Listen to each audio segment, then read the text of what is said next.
오늘은 문화를 변혁하는 사람이라는 제목으로 말씀을 전하겠습니다.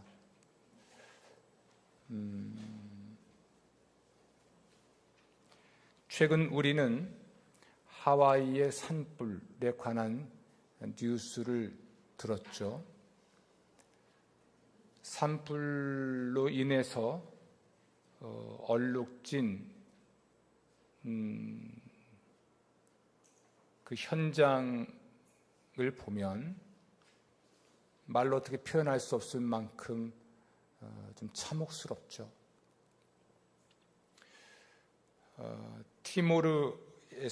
모로코에서 일어난 지진, 이로 인해서 수없이 많은 사상자가 일어나고 삶의 터전을 잃어버렸죠. 그 현장 역시 참혹하죠.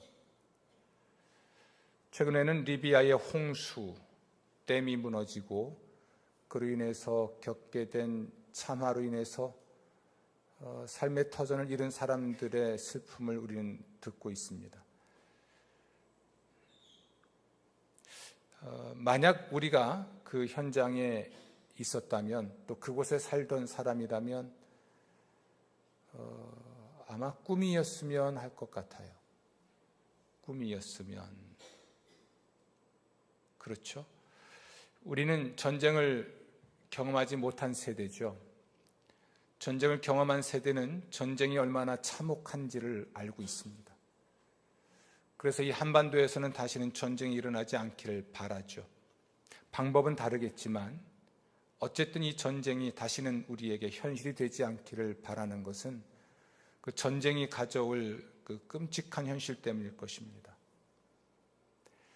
지금 말씀드린 지진이든 홍수이든 아니면 산불이든 혹은 전쟁이든 엔데믹으로 지금 마무리가 되어가고 있습니다만 전 세계적인 감염병이든 이런 것은 우리의 삶을 망가뜨리는 것들인데요. 이런 것들 속에는 조금만 주의하면 미리 막을 수 있었던 인재도 있고요. 그러나 아무리 사람이 주의를 기울여도 막을 수 없는 천재도 있는 것 같습니다. 막을 수만 있다면 막겠죠. 생각보다 우리는 굉장히 우둔합니다. 자, 여러분, 북한군이 지금 남한을 침공했습니다. 전쟁이 발발했습니다. 라는 뉴스를 들으면 여러분 어떻게 반응할 것 같습니까? 하도 우리는 전쟁 얘기를 들어서 우리만 둔한 거거든요. 외국에 있는 우리 교민들이나 또 외국에 있는 외국인들을 만나보면 한국은 늘 전쟁의 위험 속에 있는 위태로운 나라입니다. 그런데 우리는 늘 휴전이 되었던 정전이 되었던 전쟁과 관련된 이야기를 듣고 있고 전 세계의 유일한 분단 국가로 남아 있다 보니까 이제는 전쟁이 나나보다 하는 정도인 것 같아요. 누군가가 나서서 전쟁이 일어납니다 이야기하면 그 사람을 가짜 뉴스를 퍼뜨린 사람으로 고발할지도 모릅니다. 미리 막을 수 있는 재난 막아야 되겠죠. 그러나 이걸 미리 감지하고 재난을 경고하는 사람은 생각보다 많지 않습니다. 그리고 이런 재난에 대한 재앙에 대한 경고를 들어도 거기에 즉각적으로 반응하는 사람도 많지 않은 것이 우리 시대의 특징인 것 같습니다. 예수님은 예수님 시대의 어떤 영적인 현상 또는 사회적인 현상을 이렇게 말씀하신 일이 있습니다. 시장에서 함께 그 잔치를 하거나 또는 친구들이 모여서 장례식 놀이를 해도 우는 사람이 없고 함께 기뻐하는 사람이 없다. 친구들끼리 모여서 장례식 놀이를 해도 우는 사람이 없고 잔치를 벌이고 잔치 놀이를 해도 웃는 사람이 없고 이걸 우리는 시대의 영적 불감증이라고 합니다. 얼마나 위태로운지를 모르는 것이죠. 안전 불감증, 안보 불감증 이런 것들이 우리에게 있다 보니까 미리 예측하고 그러므로 예고 또는 경고하는 사람이 등장해도 그다지 중요하게 여기지 않는 것처럼 예수님 시대도 그러했고 또 이스라엘의 역사에서도 그러했고 지금도 그런 것 같아요. 지금도 뭔가를 예측하고 그리고 이거 그냥 두면 우리는 걷잡을 수 없는 재난을 겪게 됩니다. 경고해도 진지하게 수용하는 사람이 없거나 또 이걸 분별할 수 있는 사람도 없는 것이 불행인 것이죠. 자, 충주댐에 금이 갔습니다. 그리고 이제 곧 이게 터질지도 모릅니다. 이런 얘기를 누가 했을 때 충주댐 10년 전에도 금이 가 있었고 또 10년 전에도 구멍이 나 있었는데 무슨 이 비에 무너진다고 그래. 하다못해 방류만 해도 우리가 하류 지역에 있는 분들에게 방송하잖아요. 방류를 하오니 주의하시기 바랍니다. 이 주민들은요 하도 이야기를 들으니까 그냥 방류 하나보다 하는 경우가 많은 것 같아요. 그러니까 그 방류할 때 천변에 나갔다가 익사하는 일도 벌어지는 거 아니겠습니까? 저와 여러분이 세상에 존재하죠. 교회를 우리 예수님이 세상에 세우셨고 우리는 분명히 세상에서 불러냄을 받아서 구원받은 사람들입니다. 세상에서 불러냄을 받아 내심을 받아 구원을 받았다. 그래서 우리가 하나님의 자녀됨의 권세를 가진 사람들이잖아요. 다른 말로 하면 지금 죽어도 천국 갈 수 있는 사람이 된 것이 맞습니다. 우린 그것으로 그러나 우리의 존재와 우리의 삶의 삶이 끝난 건 아니에요. 우리는 다시 우리가 나온 세상으로 보내심을 받았습니다. 그리고 그 세상 속에 들어가서 무엇인가를 변혁해야 될 존재들인 거죠. 그러니까 세상의 변혁, 세상의 변화를 해야 하는 사람들입니다. 어떤 방식으로든 이 세상을 변화시켜야 하는 것이죠. 이런 우리 그리스도인의 존재와 삶과 삶의 목적과 또는 방향에 대해서 가장 잘 보여주는 말씀이 오늘 말씀이에요. 너희는 세상의 소금이니. 우리는 세상의 소금인 것이죠. 세상의 소금이라고 하는 이 말은 소금이 되라는 말이 아니라 우리는 이미 세상의 소금이라는 이야기입니다. 우린 존재하는 것만으로도 세상의 부패를 예방할 수 있고 존재하는 것만으로도 우리가 보존해야 될 만한 가치가 있는 것들을 보존하고 있다는 것이죠.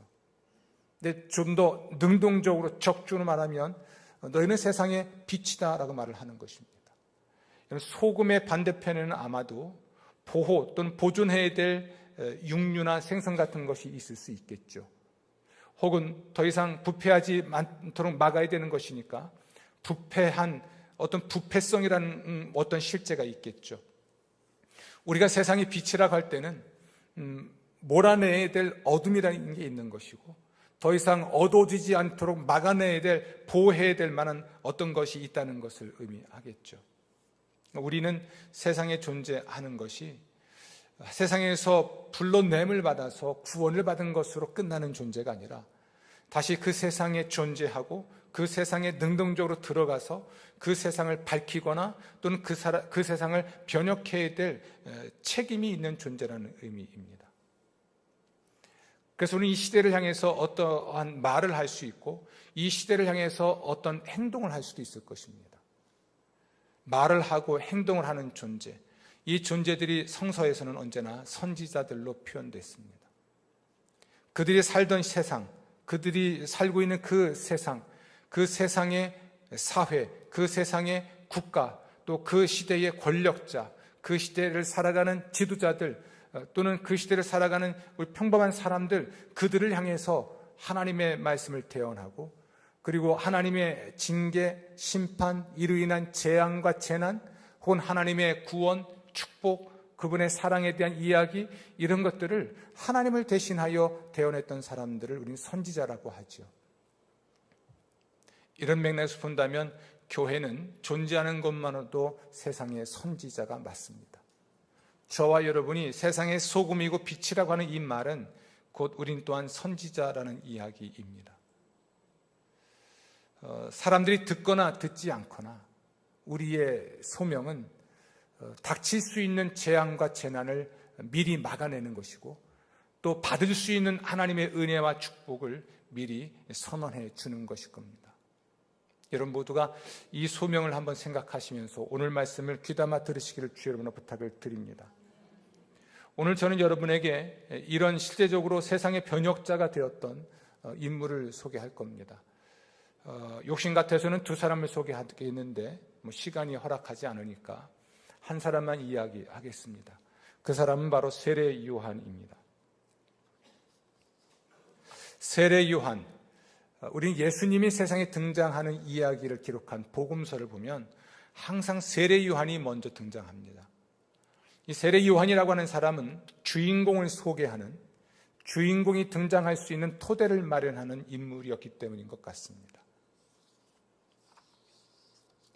그런데 세례 요한이 등장하는 그 시대를 소개하는 누가복음을 보면 거기에 여러 인명과 여러 지명이 나오는데요, 매우 중요한 기록으로 보입니다. 첫 번째 등장하는 사람이 누가복음 3장 1절 말씀 보면 로마 황제 디베리오입니다. 세례 요한이 등장하여 활동하는 시대는 로마 황제 디베리오가 통치한 지 15해였습니다. 통치 15년이죠. 로마는 유대인이 살고 있는 팔레스틴을 한 100년가량 통치를 했습니다. 그런데 로마 총독이 팔레스틴 지역에 거주하게 된 것은 기원 후 한 6년경부터예요. 이 로마 총독은 팔레스틴 지역을 포함해서 지중해 연안의 가이사랴에 살았지만 예루살렘에 본거지를 두기도 했죠. 로마, 그리고 로마 총독의 등장이 세례 요한의 이야기와 관련이 있다는 얘기입니다. 디베리오라고 하는 황제는 아우구스투스라고 하는 로마 황제의 후계자입니다. 이 아우구스투스는 주후 11년, 12년 어간에 디베르를 자신의 동료로 삼았습니다. 그러나 이 디베르가 로마 황제가 된 것은 주후 14년에 가서였죠. 따라서 디베르 통치 15년이라고 하는 것은 주후 28년에서 29년쯤 됩니다. 주목할 것은 그 즈음에 로마 황제 아우구스투스는 물론이고 2대 황제였던 디베르조차도 신으로 숭배를 받고 있었습니다. 황제가 신으로 숭배를 받습니다. 이게 일반 역사와 교회 역사에 등장하는 황제 숭배입니다. 요한계시록에도 이 황제 숭배가 등장하죠. 제국의 황제를 신으로 숭배하는 시대입니다. 따라서 제국의 황제를 신으로 숭배하기 위한 신전이 세워지고 신전의 사제들이 세워집니다.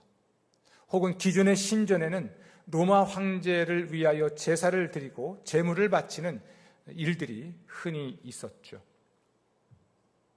팍스 로마나라는 말이 있고 모든 길이 로마로 통한다는 말이 있습니다. 이것은 절대 군주제에서나 통용되는 말입니다.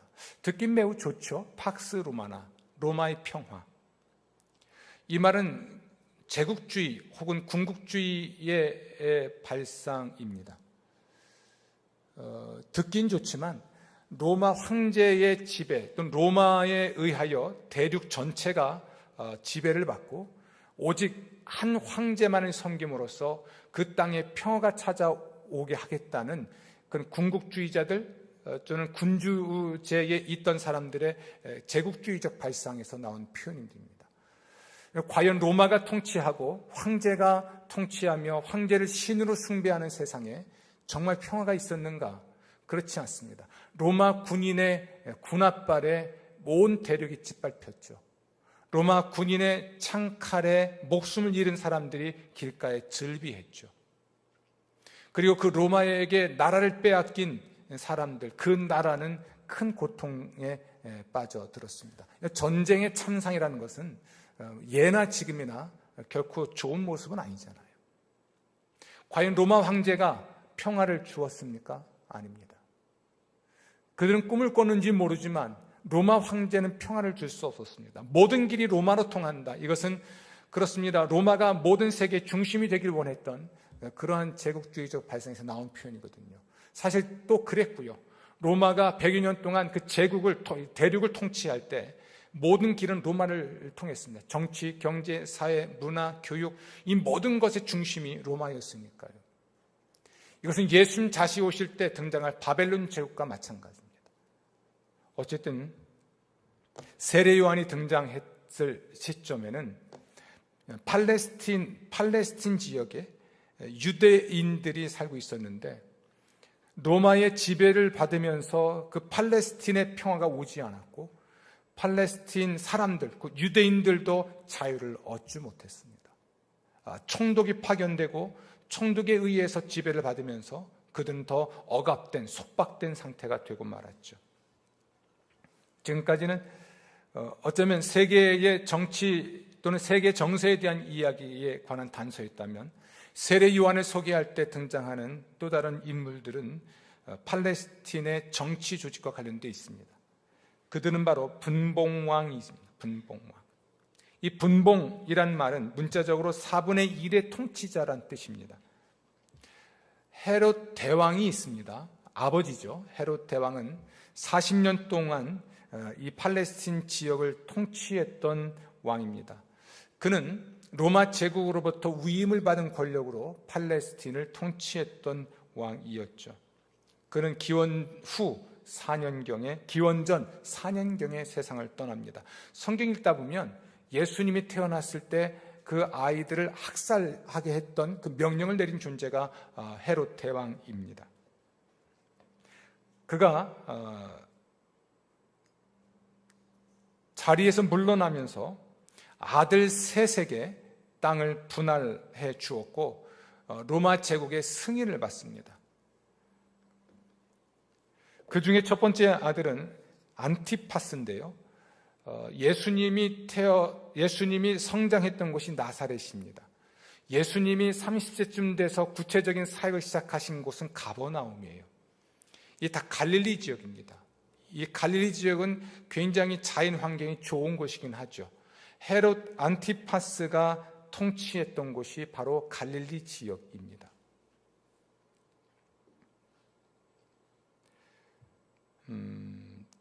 두 번째 헤롯은 헤롯 빌립이에요. 우리가 알고 있는 대로 가이사랴 빌립보라는 도시가 있는 곳인데요. 이곳은 빌립이 세우기도 했고 또 그의 이름을 따라 명명된 도시가 가이사랴 빌립보입니다. 그는 이두레와 드라고니의 분봉왕이 되었습니다. 지금 헤롯 대왕의 아들들이 팔레스틴을 나누어서 통치하게 된 얘기를 드리고 있습니다. 또 한 명이 유명한 헤롯 아켈라오입니다. 예수님이 그 헤롯 대왕을 피해서 이집트로 내려가게 되죠. 이집트로 피난 갔다가 다시 돌아오게 되는데 헤롯 대왕이 죽었다는 말을 듣고 돌아오게 되는데 그의 아들 아켈라오가 유대 지역을 통치하는 왕이 되어서 예수님은 어쩔 수 없이 갈릴리로 가서 살게 됩니다. 그 바로 헤롯 아켈라오입니다. 이 인물은 매우 중요해요.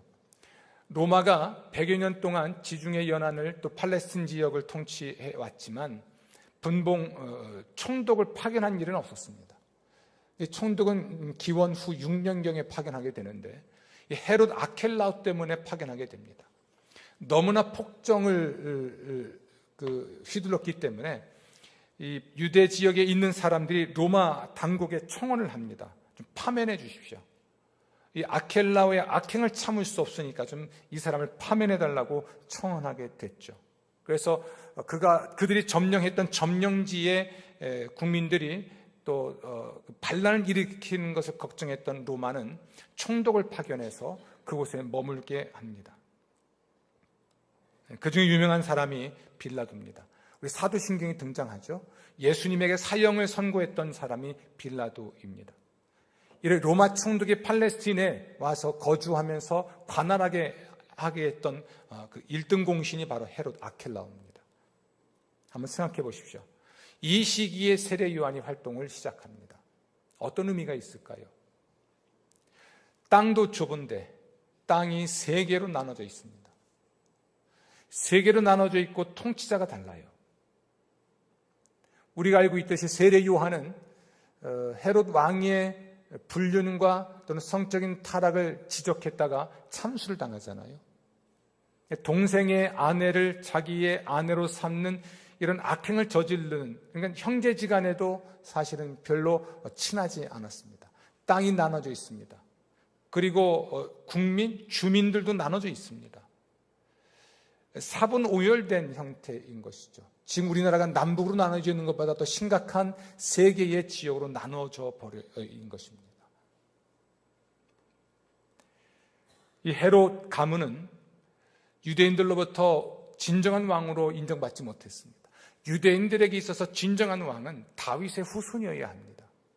그런데 헤롯은 사실은 에돔 족속의 일원으로 또는 혼혈 족속의 일원으로 유대인들에게 왕의 정통성을 인정받지 못했습니다.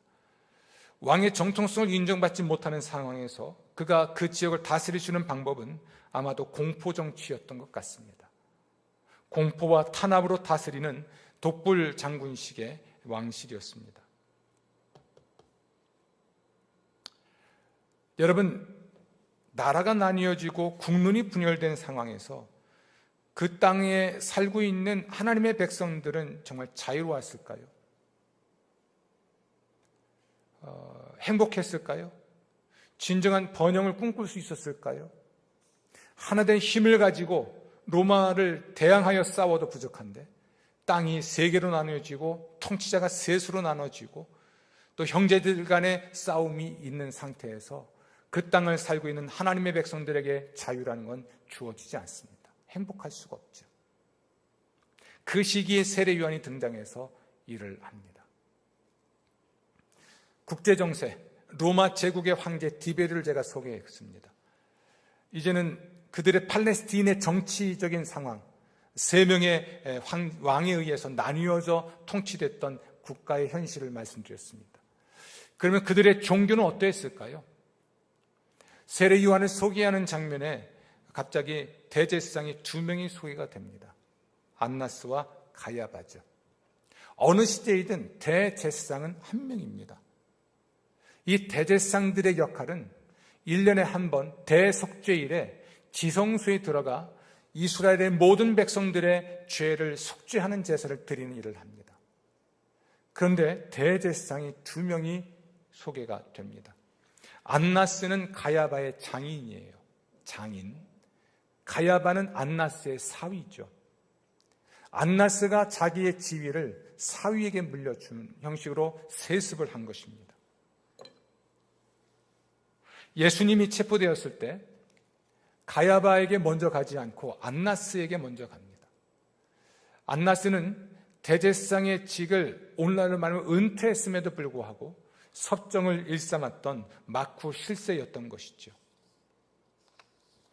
유대교, 그 당시의 종교는 여러 종파로 나눠져 있었습니다. 바리새파, 또 사두개파, 또 열심당원이라 할 수 있는 그 열심당원들, 혹은 에세네파, 아주 그 경건하고 또는 현실 도표적인 성향인 에세네파, 여러 종파로 나뉘어져 있었습니다. 그들의 종교가 그들에게 참된 안식을 주었으면 좋았겠지만 그렇지 못한 것이죠.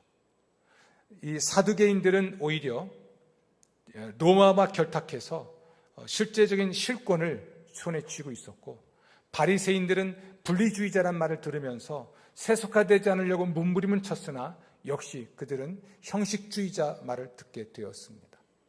에세나파 사람들은 현실 정치, 현실의 삶과는 거리가 있는 스스로 은둔하는 은둔형의 사람이기도 했죠. 이런 종교 상황에서 유대인들은, 하나님의 사람들은 자유를 누리기보다, 평화를 누리기보다 늘 불안해할 수밖에 없었습니다. 이렇게 말할 수 있겠죠.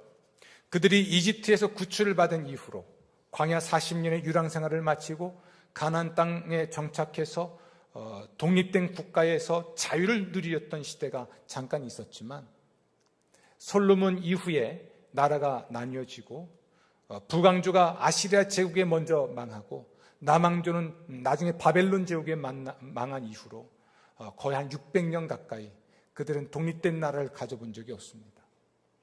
이집트를 탈출하여 자유를 얻은 듯 했으나 그들은 다시 분열된 나라, 그리고 망국의 나라가 되어서 다시 속박될 수밖에 없는 처지였죠. 따라서 그들에게는 어쩌면 새로운 자유를 줄 수 있는 새로운 출애굽을 기대했는지도 모릅니다. 그들은 왜 그런 처지가 됐을까요?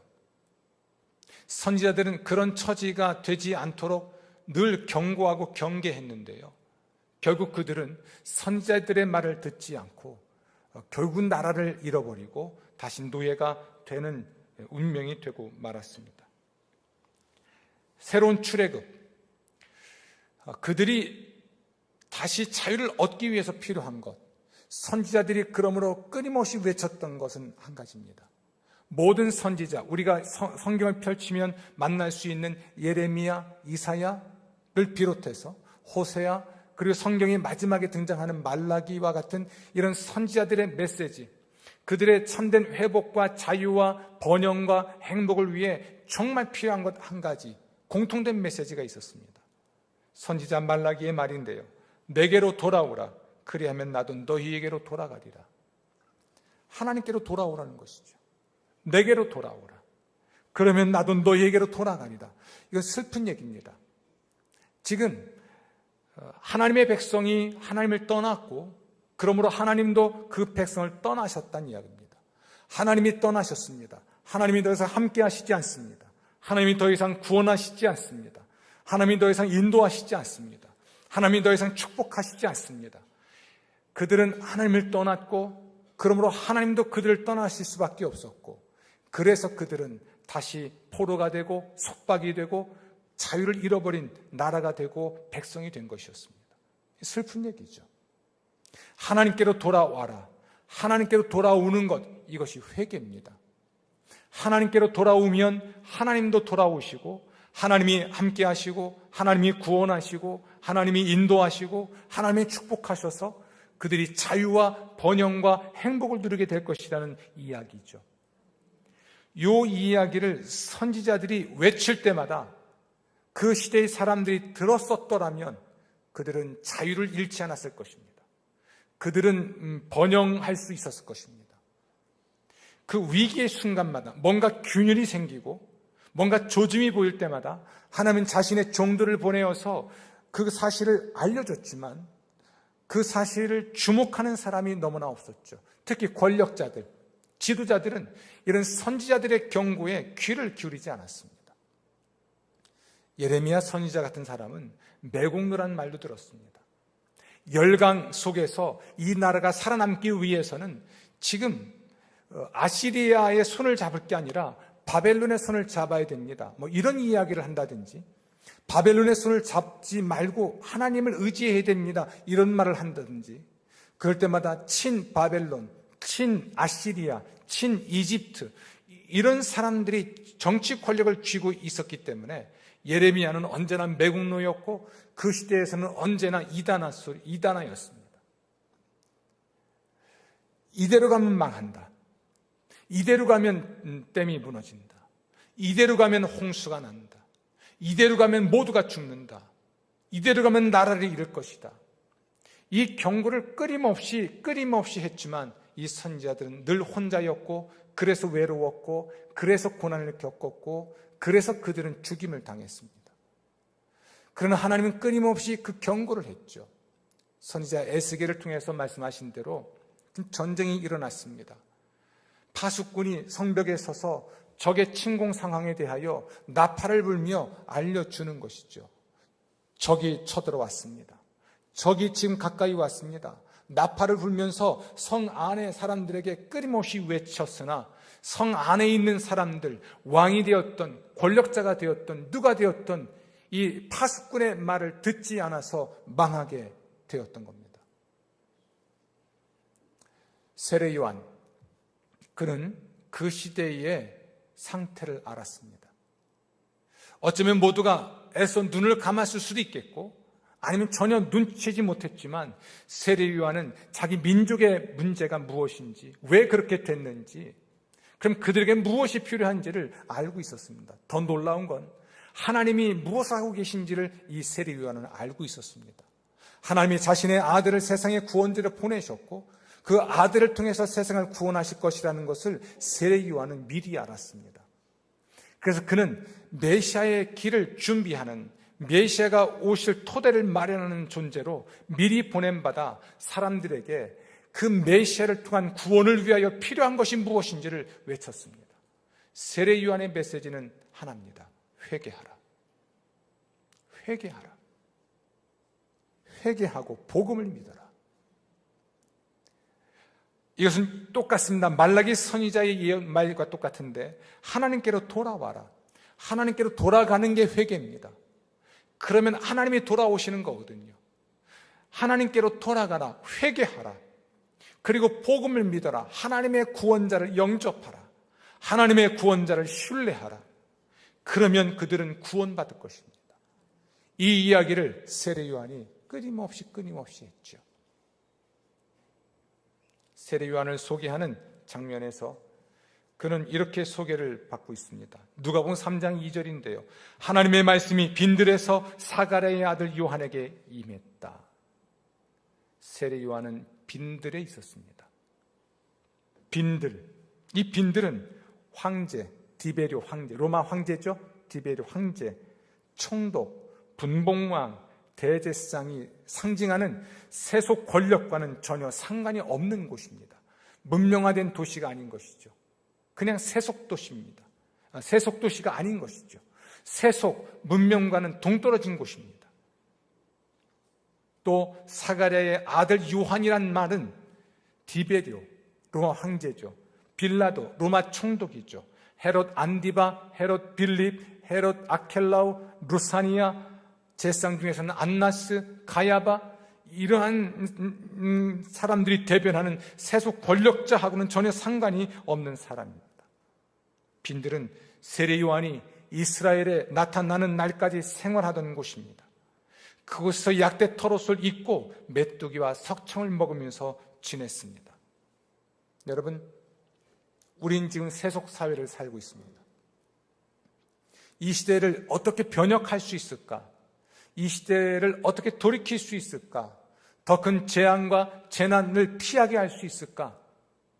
혹은 이 시대가 더 이상 썩지 않게 막을 수 있을까? 막을 수 있을까? 이 시대가 더 이상 어두워지지 않도록 막을 수는 없을까? 빛을 밝힐 수 없을까? 이런 소명과 고민을 하는 사람들이잖아요. 이 일을 위해 근본적으로 필요한 것은 어떤 문화혁명을 일으키고 정치혁명을 일으키고 군사혁명을 일으키는 것이 아니었습니다. 세례 요한과 하나님의 선지자들이 끊임없이 우리의 근본적으로 요구하고 요청하고 외친 것은 하나님께로 돌아가라는 것입니다.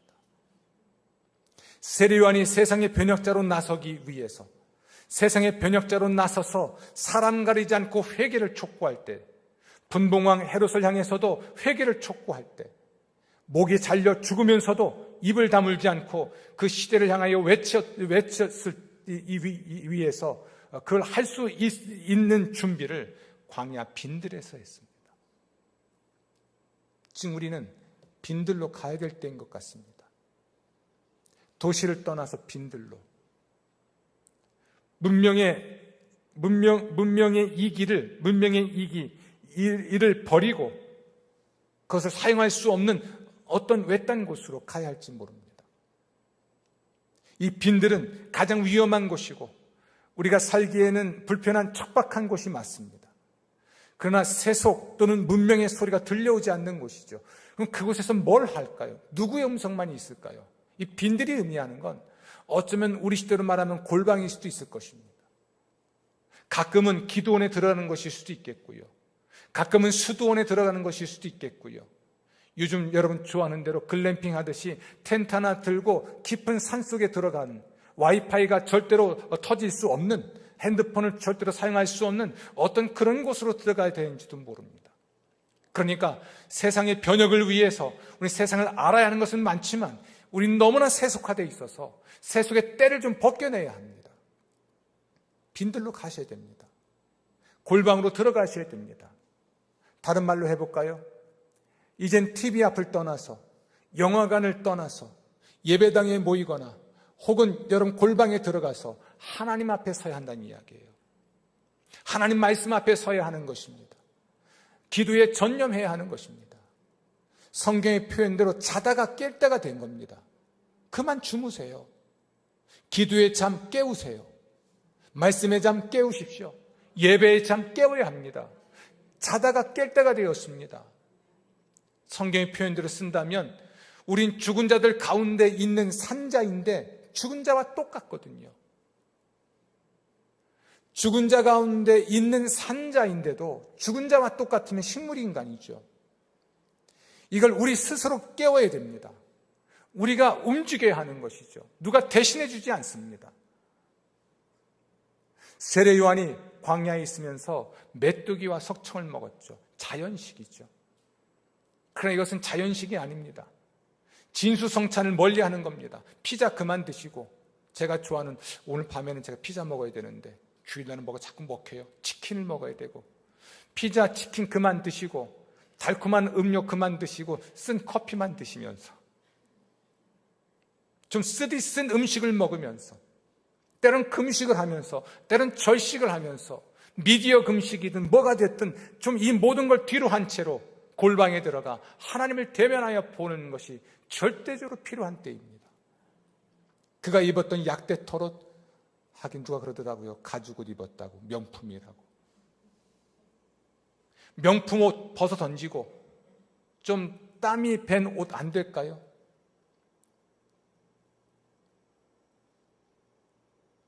세상의 변혁자가 되는 것은 우리의 소명이고 숙명입니다. 아직도 우리는 우리의 안전과 안녕, 안위에만 혈안이 되는지도 모르죠.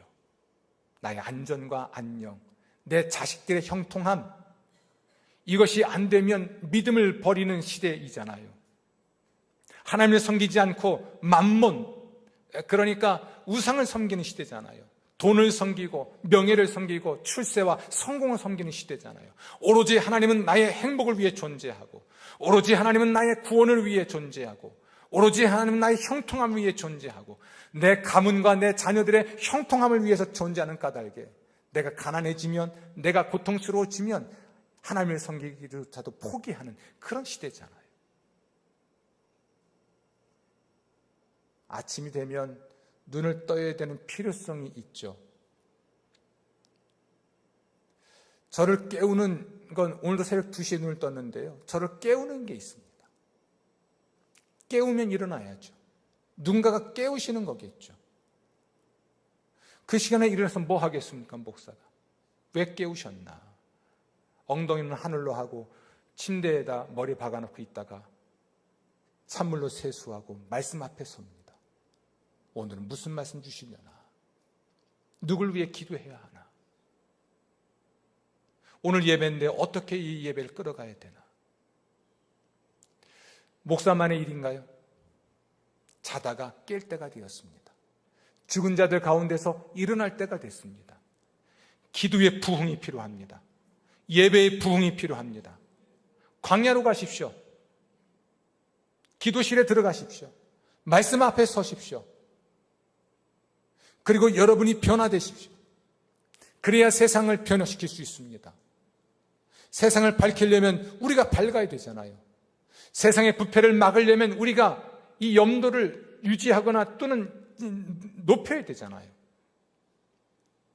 우리가 준비되지 않은 채 세상에 들어가면 세상의 일부가 됩니다. 세속화되어 버립니다. 세속화의 물결에 떠내려갑니다. 거대한 이 물결을 감당하지 못하는 것이죠. 선지자들의 최후는요, 순교입니다. 세례 요한의 최후는 어떠했습니까? 권력자에 의하여 목이 잘려 죽었습니다. 예수님의 최후는 어떠했습니까? 십자가에 달려 못 박혀 죽는 것입니다. 사도 바울의 최후는 어떠했습니까? 로마에 의하여 사형을 당하는 거예요. 외롭고 지난한 싸움이 되겠지만 우리에게는 세상을 변화시킬 수 있는 힘이 있습니다. 우리 하나님의 자녀잖아요. 하나님이 함께 하시잖아요. 우리가 골방에 들어갔다 나와서 세상을 향해 가면 그 세상을 살아낼 힘과 지혜와 능력이 생겨요. 아멘. 세상이 어둡다고 탓하지 마세요. 세상이 어두운 건 우리가 어두워서 그래요. 세상이 썩었다고 남 비난하지 마세요. 세상이 썩은 건 우리의 소금기가 없어서 그래요. 자다가 깰 때가 되었습니다. 사랑하는 성도 여러분, 오늘 세상의 변혁자, 문화의 변혁자가 되기 위해 근본적으로 무엇이 필요한지를 세례 요한을 통해서 말씀을 드리고 있습니다. 이 시대에 소명 받으신 대로 자신을 깨우시고 하나님의 일을 이루어내시는, 그러므로 예수 그리스도를 통한 참된 구원과 평화와 축복을 세상에 전하는 위대한 전달자가 될 수 있도록 자신을 준비하시길 바랍니다. 우리 교회가 그렇게 쓰임받길 원합니다. 하나님의 영이 임하고 성령 충만한 하나님의 교회가 되어서 시대적 사명을 감당하는 교회가 되기를 저는 기도합니다. 여러분 모두와 함께 이 일을 하고 싶습니다. 자다가 깰 때가 되었으니 스스로를 깨우십시오. 하나님의 축복이 임할 줄로 믿습니다.